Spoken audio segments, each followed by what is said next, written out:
उद्घाटन हुआ ऐसा जाहिर करता हूँ। और इस हॉस्पिटल के जो मालिक है डॉक्टर ब्रजेश शाह, उनकी पत्नी, उनकी लड़की तन्वी, जमाई राजा का नाम क्या दिया? तनय, तो जमाई राजा नाराज हो जाएगा। तनय, डॉक्टर ऋषभ और उनके पूरे टीम को बहुत बहुत बधाई देता हूँ। खास करके जो हमारे छोटे स्टाफ है, उनका जो एक अपनापन का भावना मैंने यहाँ पर देखा, उससे मैं बहुत प्रभावित हुआ हूँ। मैं डॉक्टर ब्रजेश से कहूँगा कि ये आप कायम रखिए, और जो पेशेंट यहाँ पर आएंगे तो उनका भी लगाव और उनकी भावना भी आपके साथ में जुड़ जाए, इस प्रकार का एक काम करो। मुझे इस बात की पूरी जानकारी है कि ये कहना मेरे लिए बहुत आसान है, लेकिन इसको चलाना बहुत कठिन है आप लोगों को, क्योंकि इलेक्ट्रिसिटी का बिल, म्यूनसिपल कॉर्पोरेशन का टैक्सेस, लोगों के पगार, ये सारा अगर कैलकुलेशन करते तो इसका बहुत बड़ा वॉल्यूम हो जाता है। इतना प्रॉपर्टी का पैसा, उसका इंटरेस्ट, ये सब लगाते हैं तो। लेकिन उसके साथ साथ में दूसरी बात ये भी है कि जो सामान्य लोग हैं उनको हेल्थ केयर बहुत महंगा होते जा रहा है। मैं डॉक्टर वजह से कहूँगा कि आप एक छोटा सा नोट बनाकर मुझे दो, तो मैं इसको पार्लियामेंट में उठा सकूँ। और हमारे देश के प्रधानमंत्री बहुत ही भावुक है, इस विषय को बहुत जल्दी टच करते हैं। कोई हमको एक मैकेनिज्म बनाना पड़ेगा कि जिनके पास पैसे हैं उनको अच्छी सुविधा मिलनी चाहिए, ट्रीटमेंट मिलनी चाहिए, लेकिन जो सामान्य परिवार के लोग आते हैं उनको कैसा एडजस्ट हम कर पाएंगे उसका देखो। मैं कल पवई हीरानंदनी में गया था। वहाँ पर गया इसलिए कि वहाँ पर एक मैं बहुत खुल कर कहूँ तो मेरा रिलेटिव गांव से आते समय उनकी मदर यहाँ पर एक्सपायर हो गई, गाड़ी का एक्सीडेंट हो गया। वहाँ पर शॉर्ट ट्रीटमेंट लेकर एक रॉड डाला पैर में और उसको यहाँ पर लाकर एडमिट किया 2 दिन में। और सिर्फ पैर का जो रॉड डाला था उसको निकालने के लिए और 2 दिन हॉस्पिटल में एडमिट करने का 1,60,000 1,60,000 बिल हुआ। अब मैं वहाँ पर इसलिए विजिट किया कि मैं कोई डॉक्टर नहीं हूँ, मैं इसलिए विजिट किया कि चैरिटेबल हॉस्पिटल था, तो मेरे जाने से 25-50 हज़ार रुपये उसका कम होगा तो अच्छा हो जाएगा करके। लेकिन मैं वहाँ पर में हमने कोशिश किया है कि सारे डिपार्टमेंट्स प्रॉपरली इंटीग्रेटेड हो, एक दूसरे से बात करें और 100% थ्रू सिस्टम कंट्रोल हो।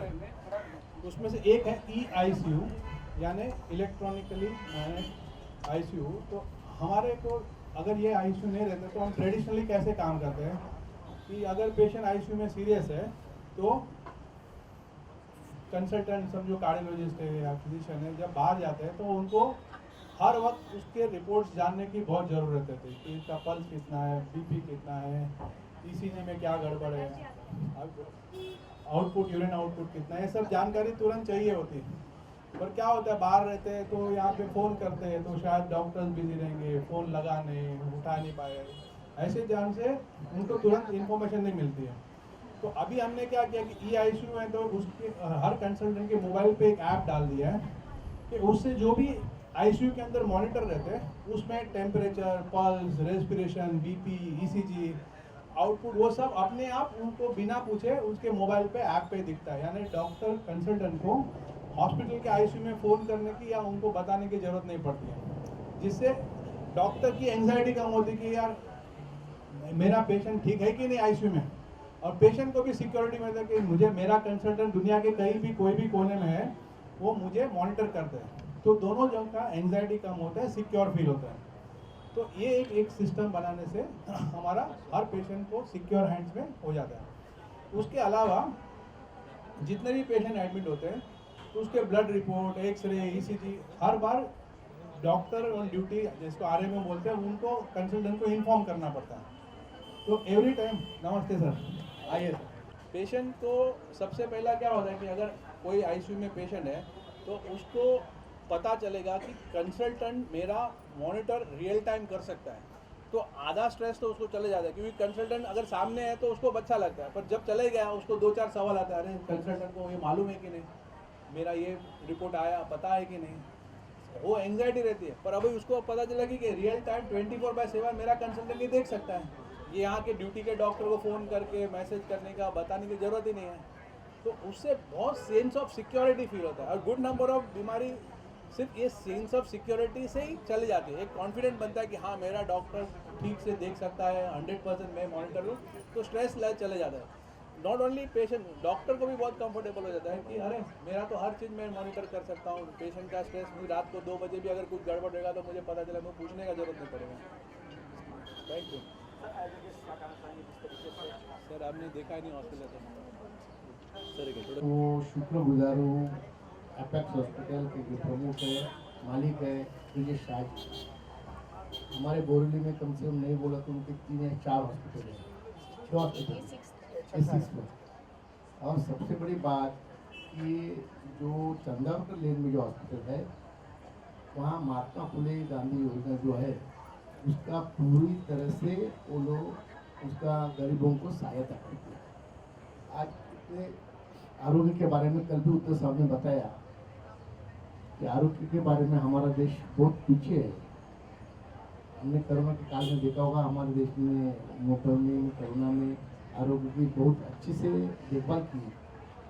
तो इसी तरह से आरोग्य के लिए ज़्यादा से ज़्यादा सुविधा कैसे दी जाए, इसके लिए हमारे मुख्यमंत्री जी प्रयत्न कर रहे हैं और उसमें हाथभार लगाने का काम डॉक्टर ब्रिजेश शाह कर रहे हैं। अभी उन्होंने पता है ऑटोमेटेशन का सब on the spot on the one app पे सब मिलेगा। इससे मेरे ख्याल से जो अनपढ़ है थोड़ा उनको थोड़ा तकलीफ होगी, लेकिन जो पढ़े लिखे उनको अपने मोबाइल पे सब पूरा आ जाएगा। पेशेंट कैसा है, मेरे ख्याल से पहला हॉस्पिटल इतना ऑटोमेटेशन होगा जैसे मेरे बम्बई में समझे लगता है। पेशेंट के माँ बाप, पेशेंट के जो रिलेटिव है उसको भी यहाँ रहने की ज़रूरत नहीं पड़ेगी, इतना सब कुछ फैसिलिटी उन्होंने दे रखी है। इसलिए मैं इनका बड़ा शुक्रगुजार हूँ। एक यहाँ हॉस्पिटल आने से, सुपर स्पेशलिस्ट हॉस्पिटल मेरे मतदान क्षेत्र में नहीं था, और वो यहाँ आने से यहाँ के लोगों को काफ़ी राहत मिलेगी।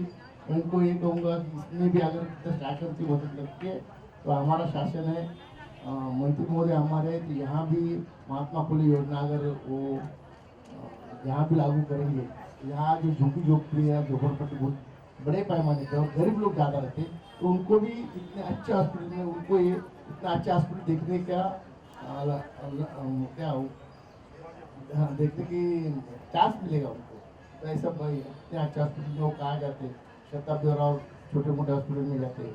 तो मैं उनको वही दरख्वास्त दूँगा, ये योजना अगर आप यहाँ चालू करेंगे, उसमें जो भी मदद लगेगी शासन की तरफ हम देंगे।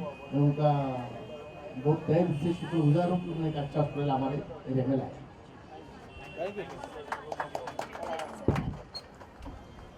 हमारे बीच बिंदु बहन जी हैं जो ब्रह्म कुमारी से आती हैं और इन्होंने 33 वर्ष अपने जीवन के देवता की